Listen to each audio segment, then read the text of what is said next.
ചിത്തിര നക്ഷത്രക്കാർ പൊതുവെ സൃഷ്ടിപരമായിട്ട് ബുദ്ധിമതികളും നല്ല ആകർഷക വ്യക്തിത്വമുള്ളവരുമാണ്.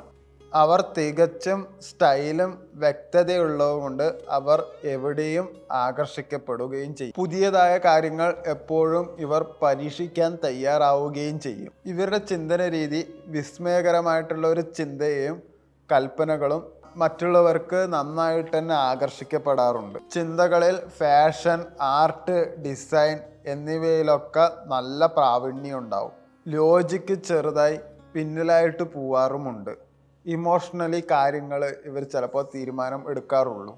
Artist, fashion designing, architecture, makeup artist, play, theatrical കരിയറുകളിൽ ഇവർ സ്വാഭാവികമായിട്ടും നന്നായി തന്നെ തിളങ്ങും. വിവാഹപരമായിട്ട് ഇവർ ബന്ധചേരാൻ പറ്റുന്ന നക്ഷത്രങ്ങൾ മൂലം, അനിഴം, ഉത്രട്ടാതി നക്ഷത്രക്കാരുമായിട്ടാണ്.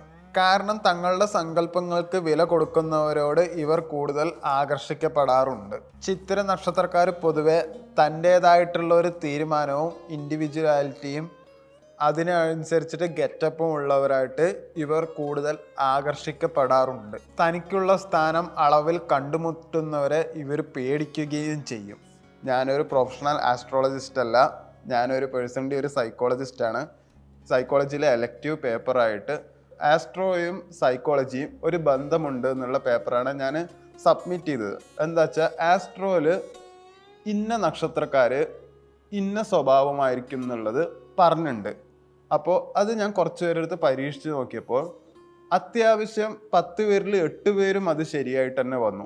അപ്പോൾ ഈ സ്വഭാവക്കാർ ഇങ്ങനെയൊക്കെ ചിന്തിച്ചാൽ ഇവരുടെ ഭാവി ഇങ്ങനെ ആയിരിക്കും എന്ന് ഒരു അസംഷനിൽ ഞാൻ എത്തി. ഇന്ന സ്വഭാവക്കാർക്ക് ഇന്ന നാളുകാർ മാത്രമേ ചേരുള്ളൂ എന്നത് എനിക്കതിൽ നിന്ന് മനസ്സിലാക്കാൻ പറ്റി. അങ്ങനെയാണ് ഞാനിത് പറയുന്നത്. ഇത് ഞാൻ പറയണ പോലെ ആയിരിക്കില്ല ബാക്കി പ്രൊഫഷണൽ ആയിട്ടുള്ള ആസ്ട്രോളജിസ്റ്റ് പറയുന്നത്.